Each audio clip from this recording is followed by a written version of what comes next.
Welcome to this episode of Crooked Cook. Hi, I'm Cody Wozek. I'm only here right now for a fun little crossover from the Iron Knight Cinema channel that I'm in charge of.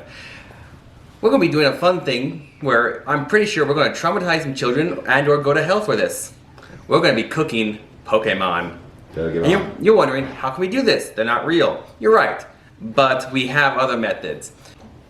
I'm going to be showing pictures, and you, Cook, will be telling us how would you prep this Pokemon. Right.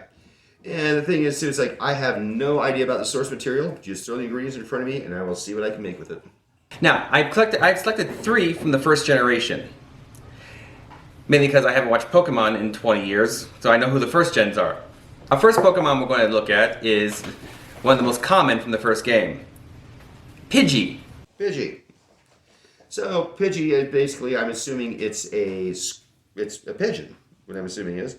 It's a giant bird. It's about a foot tall, maybe. I'll double check. Oh, so it's the size of like a nice large chicken. Uh-huh. Okay, so that's the way that I would presume to do it. It's a Pidgey, and as people know, it's like, the French call it squab. It's basically pigeon, or a rock dove in England. And so what I would do with this is I would take it, pluck it, and then cook it just like a turkey. Just cook it just like a chicken. Nice marinade, nice roast. Maybe put some lemon pepper, garlic, stuff like that on it. Maybe a little rosemary, and just go ahead and just broil that underneath the oven. So Come on, look at that thing. Would you really want to cook that?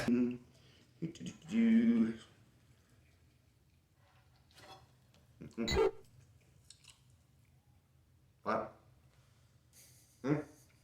Oh, sorry. A semi-common sea creature, we have Krabby.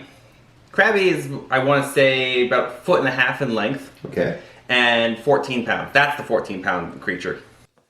The things you can do with this thing, what they do, the Old Bay seasoning. This is something they do on the East Coast, like in the Chesapeake Bay. They fill a pot full of beer and get Old Bay seasoning, dump it in, and just throw the crabs in live.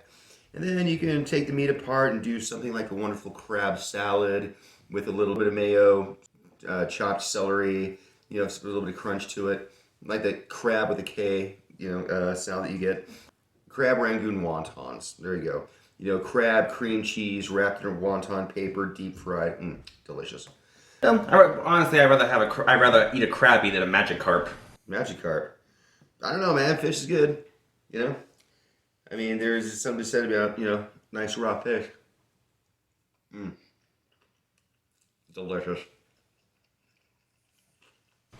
And for our last Pokemon we're going to look at, Bellsprout. This adorable little plant. Hey, it looks delicious. Well, that would make an excellent summer salad, excellent spring salad.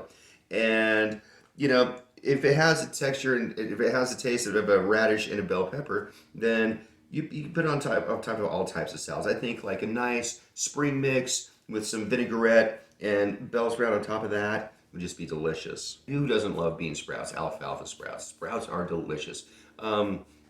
There's so many sprouts that you can actually eat that are fantastic. I think this would make a nice light summer salad, and you put the heads around it for a little bit of garnish and a little bit of color, make it pop off. And a cook is only as good as his ingredients, and if you have the ingredients, make it work. I'm Kyle in the Iron Knight. I was happy to be here with the Crooked Cook. I'm Cody Wozek, the Crooked Cook.